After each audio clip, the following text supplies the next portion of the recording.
Welcome to Erratic Sleep Patterns, guys.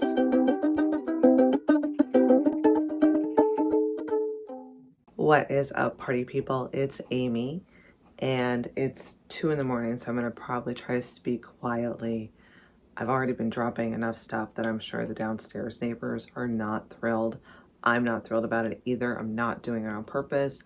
I'm just naturally clumsy and I can't sleep. So this is where we get to. Today, I'm going to be doing another tier list. This is for the Meatloaf album Dead Ringer, written by Jim Steinman. Last year, I wrote a video, but have not recorded it, about Jim Steinman and how much I love him.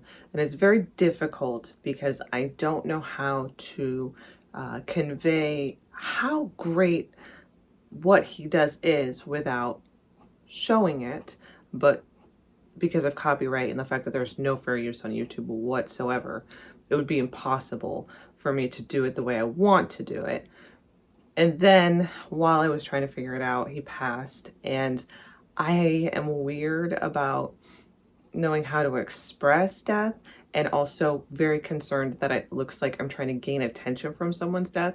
So I put it on the back burner for a while, and I do hope to get back to it. So I'm going to try to not tread too much on what I have written for that video while discussing this album, although I'm sure there are several things that will overlap because I love this album and I love it because Jim Steinman wrote it.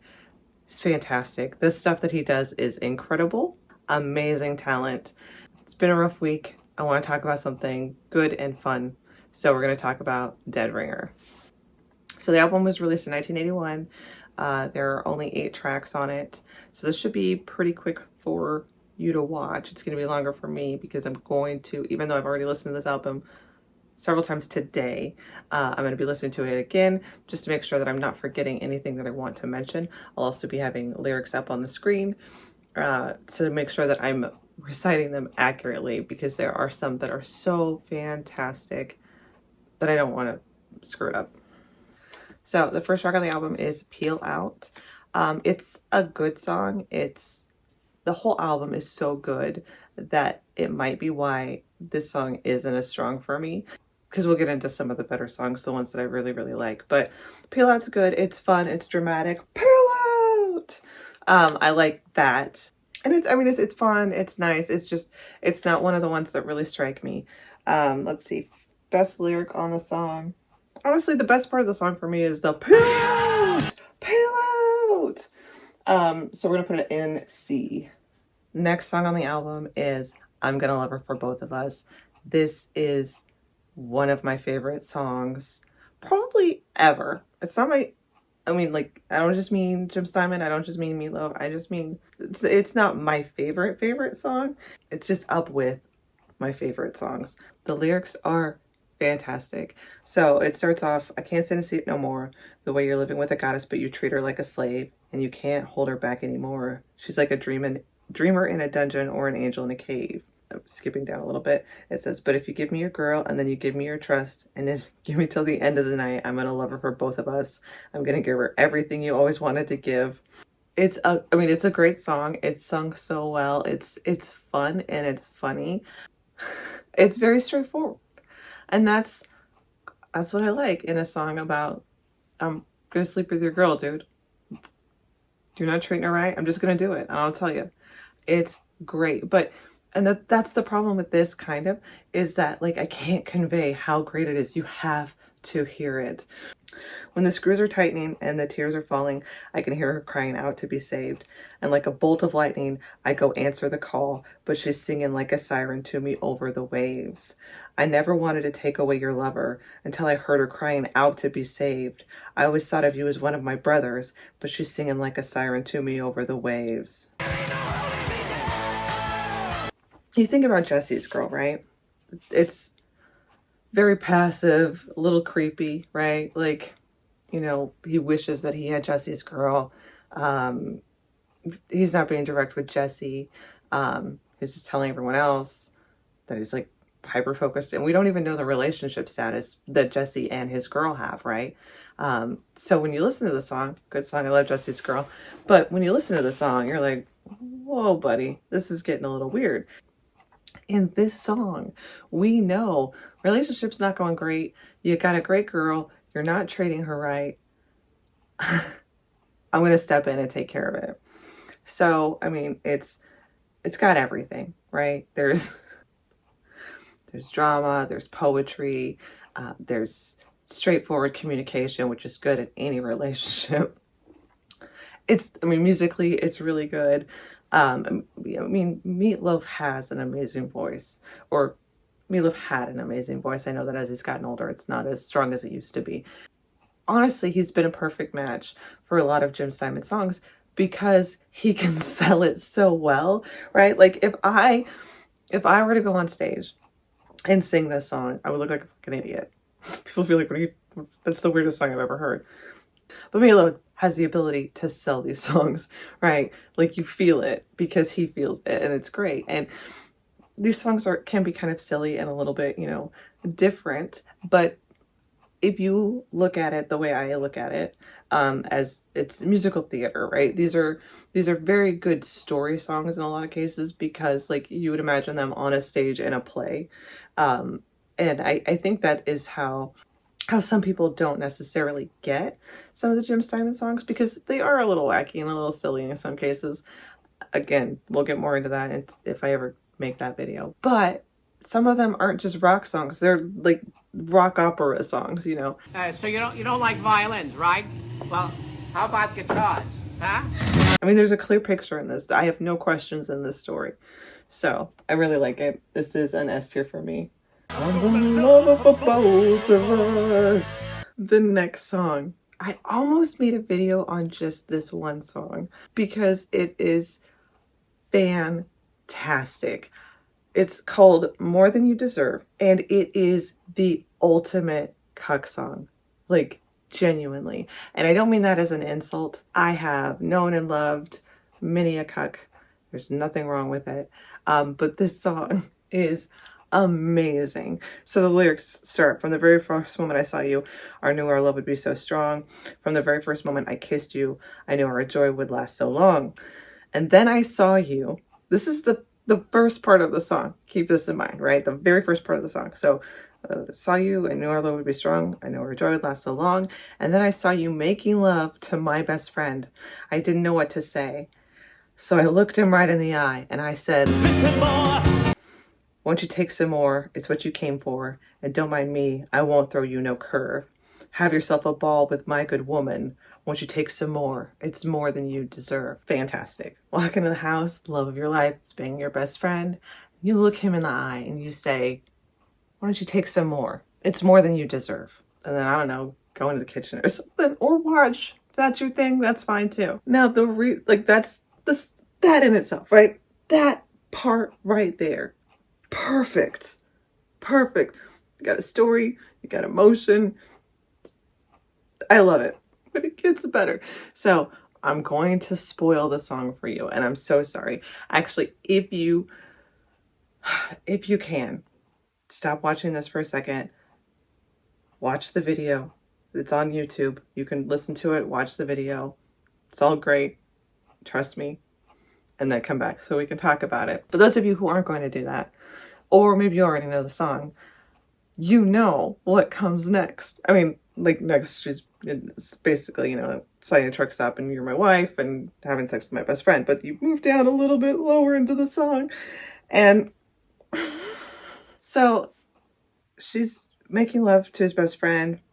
He says, listen, boy, he does it twice, right? So it's more than once. And now he says, now I think I'm going to have to leave you because I'm feeling much too weak to share.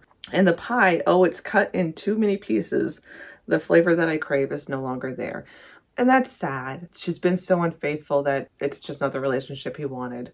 It happens. It's unfortunate. But it doesn't end on that sad note. I remember when I first heard this song, I was like, I did not hear this right. And replayed it immediately. And I did.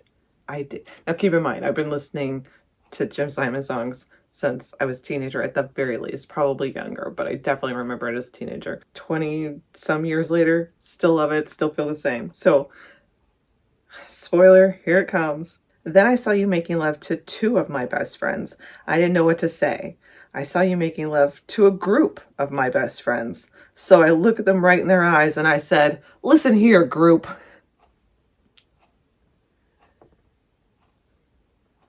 Now, I'm not selling it very well, or I'm not selling it as well as Meatloaf does when he's singing it. It's fantastic.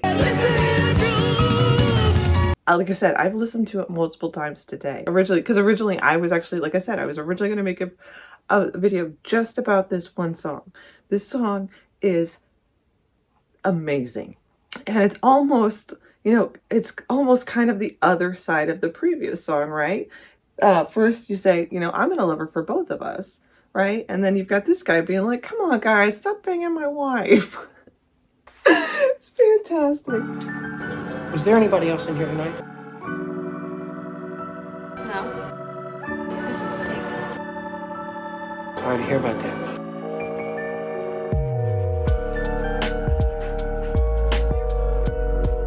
More Than You Deserve, easily an S tier song.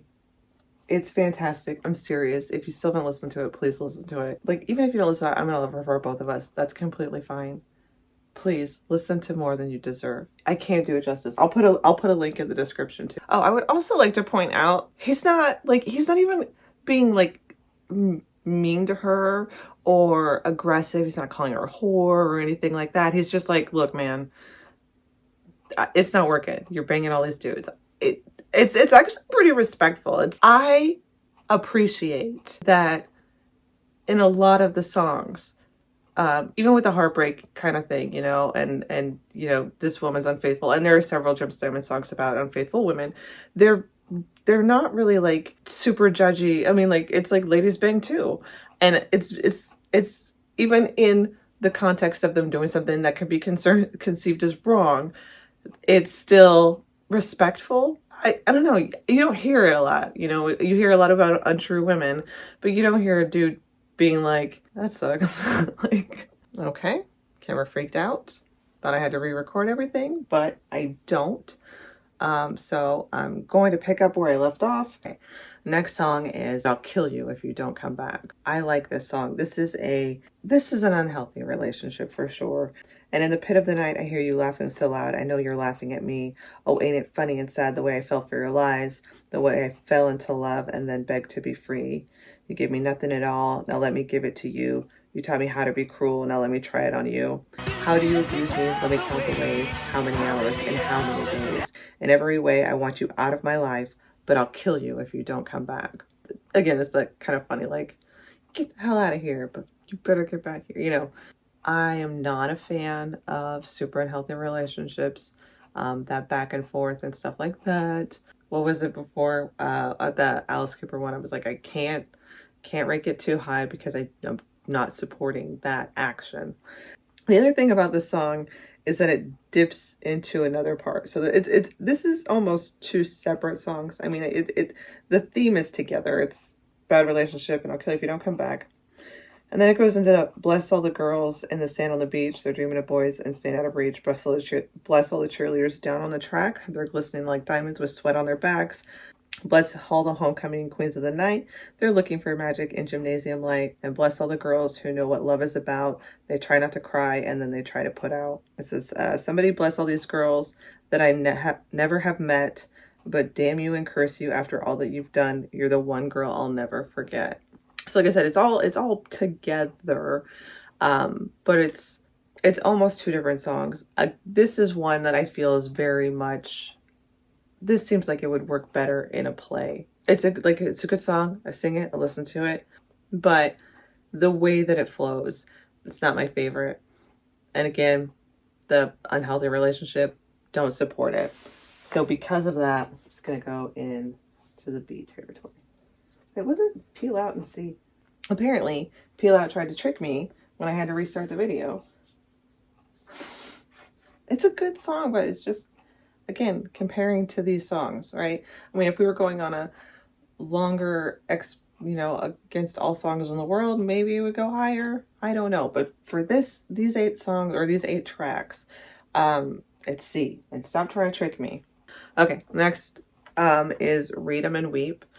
It is a song that was also done by Barry Manilow, which I just re-listened to and did not like. No. Okay. I don't even actually have anything against Barry Manilow, even though I was a huge Murphy Brown fan.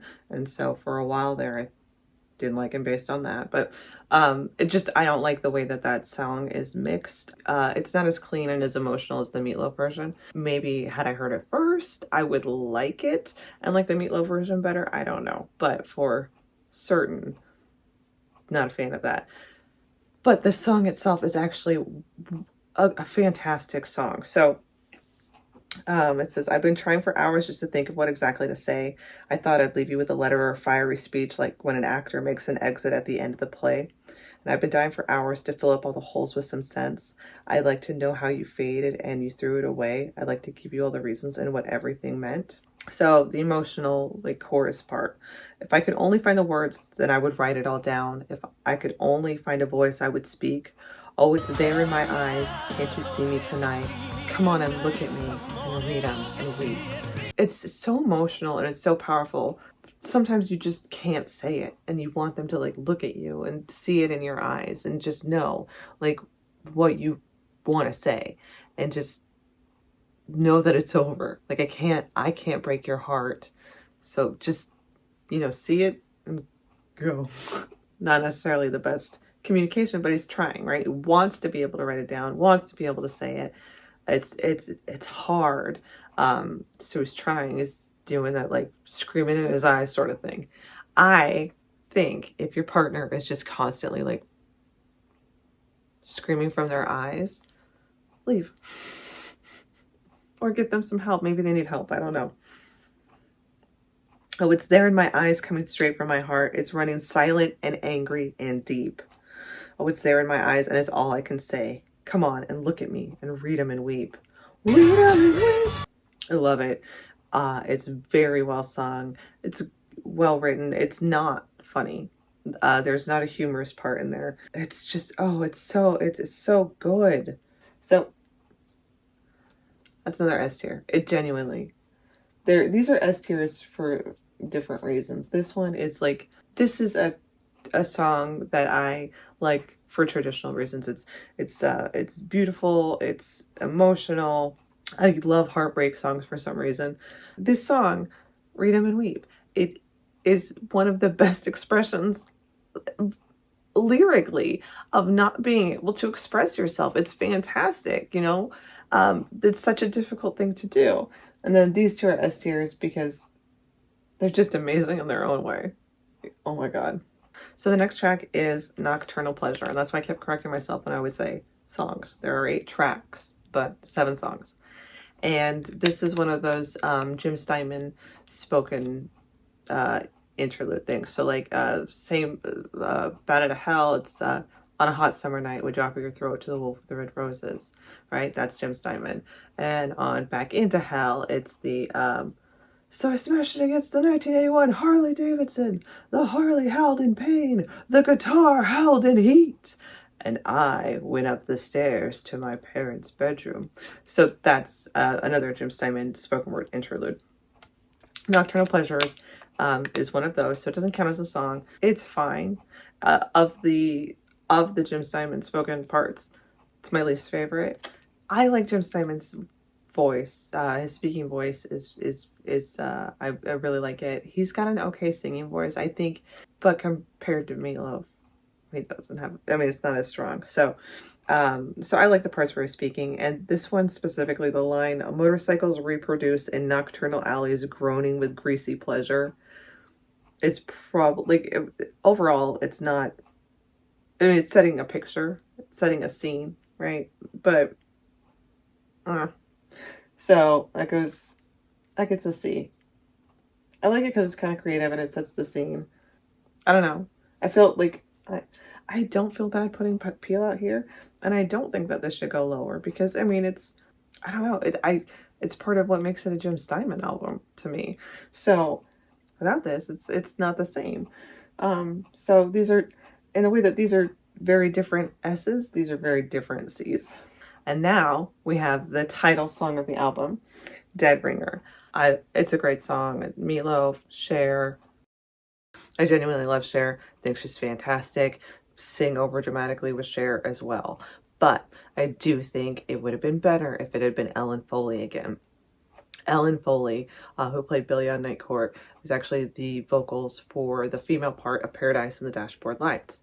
Now, my understanding is that she's not the chick in the music video. That's somebody named Carla something. My understanding from a pop-up video I saw in the 90s, I guess, was that things were kind of contentious, and that's why she did not work with them until the last album. I was actually surprised. So an album came out in 2000, let's look it up.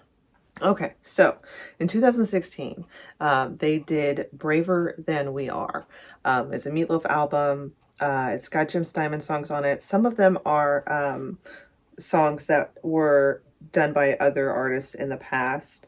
Like Loving You Is a Dirty Job, but Someone's Got to Do It. That was a Bonnie Tyler song. I admit I previewed this album, but I did not get it because Meatloaf's voice is not as strong, and I don't want to remember it that way, I guess. I know he's still alive, and I'm happy for him to continue to work. I have no problem with that. But for me, I love that strength and that voice, and so it's a little heartbreaking to hear it have gone, we all age and all that stuff. So it's not a judgment. It's just, I don't want that to be the memory. It's just like I don't like the Bat Out of Hell 3 or whatever. The Monster is Loose, I think, or something. I listened to it. I had it. That's not the way I want to remember Meatloaf either. So I was surprised when I was previewing the album that Ellen Foley was on it, because I thought things were and granted, it's been 30 years or 40 years or something at that point. So they've grown older and things probably have changed and all that stuff. But for me, I remember thinking oh my God, this is huge. And looking at the track again, I realized featuring Ellen Foley and Carla DeVito, which would have been the lady in the music video. Look at that. Time heals all wounds, I guess. I got off track there. Point is, Dead Ringer is a great song. Cher's great. And I love it. Don't get me wrong. But I just feel like it might be a little bit better if it was Ellen Foley instead. Great lyrics on it. It's, the song of this dude wants to bang this lady. And I like that she kind of pushes back at first, and then she's like, well, since I'm feeling kind of lonely, my defenses are low, why don't you give it a shot and get it ready to go? I'm looking for anonymous and fleeting satisfaction. I want to tell my daddy I'll be missing in action. And I like it. Dead Ringer for love. They're not in love. We just look like somebody that could be love, right? It was just sex. Most of these songs are about sex. That joke that everybody makes of I would do anything for love, but I won't do that. And they're like, won't do what?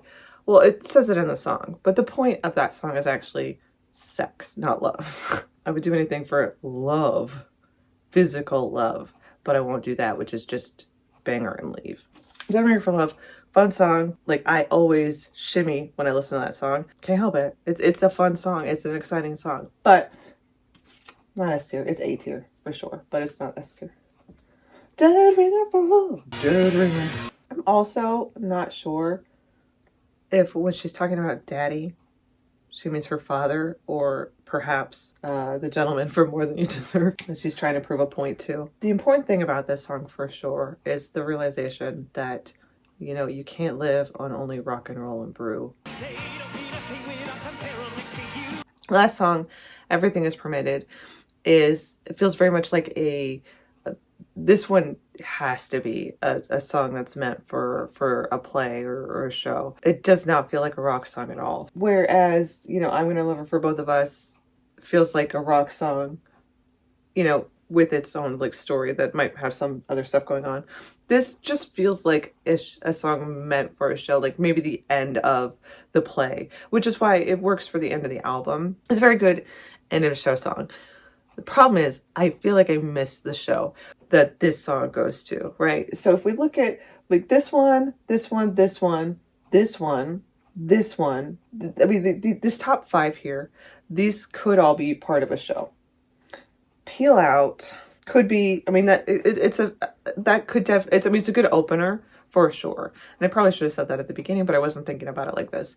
But Peel Out is a good opener, setup sort of song. And then you have the show. This, I don't feel like fits with the rest of the show. And then Everything is Permitted is an end, but I don't know that it's the end to this. So I really like it. It's because it's emotional. We just never had no heroes, and all our enemies will soon be stone cold dead. I mean, it's fun, and it's a nice song. It's emotional, but it's very much like a musical play show, and so in that context, really good. Overall, I don't think it stands alone. And because it doesn't stand alone, and I don't feel like it fits with these, it's really confusing for me. I like it. I'll put it in a B. But without seeing the rest of the show, right? Like, I can make up a show here, right? Like, these two songs are one guy and the other guy's opinion, right? End of the relationship, right? Quite possibly. I mean, he said, like, too many pieces of pie, but maybe he can't actually say that. So he wants her to look at him and just know, right? It's over. Dead ringer for love, right? This could be her. This could be her picking, you know, like, if this gentleman here is the daddy, you know, this could be her picking up more men because she's run out of his best friends. Kill You If You Don't Come Back is a tumultuous relationship. It could be her with any number of men. This here, I would say, feels more like an actual, like, stage show that I haven't seen. And then this is, like, these all stand on their own, right? If I only heard I'm Gonna Love Her for Both of Us, right, without any context of any sort of play, I would absolutely still have this S tier, right? More Than You Deserve, I heard this outside of this album. So, and it was S tier. Read 'Em and Weep, I actually first heard on a greatest hits that I had when I was like 12 or 13, and Dead Ringer for Love, right? I didn't even know these were on the same album until I was a little bit older, right? Loved these too. So these all stand out by themselves. And then, and again, this one honestly could go to either side. And maybe that's why it's here. It could go with the rest of this story, or it could go with whatever this story part is. And maybe, as it can go with both of those. Maybe that's why it feels like it's two different songs, right? You get the tumultuous relationship, but then him going through all the different girls to bless, but then going back to like, okay, if you don't come back. So anyway, this is the tier list for Dead Ringer. I love this album, genuinely. I don't know that everyone will love the whole album. Again, I get it. Like, I love musicals too. So I love rock, I love musicals, and so obviously I'm gonna love Jim's Diamond. But again, you don't want to listen to everything, here are the S tier songs. Genuinely S tier. Check them out. More Than You Deserve. Come on. Listen, group. I've been having a rough time and I don't want to talk about it, but I've been trying to find ways to make things lighter. That's what I try to make my videos for. I do have plans to kind of get into some darker, harder stuff to just talk about eventually, but that's why I keep putting those off, because I mostly just want to put light stuff. I feel like I'm putting off a persona that maybe I'm happier and cheerier and nicer than I actually am. I mean, it's hard for me to judge for sure, but I mostly want to use this channel to put things that are just fun and entertaining as a break from things. So I hope that did that for you. It did it for me. So if nothing else, I'm happy. But hope you're having a good day. If you're not, I hope it gets better. I hope you enjoyed this video. I hope that it at least got you interested in wanting to hear some of these songs, because they are good. And I'll talk to you later. All right. Bye. Thanks for watching.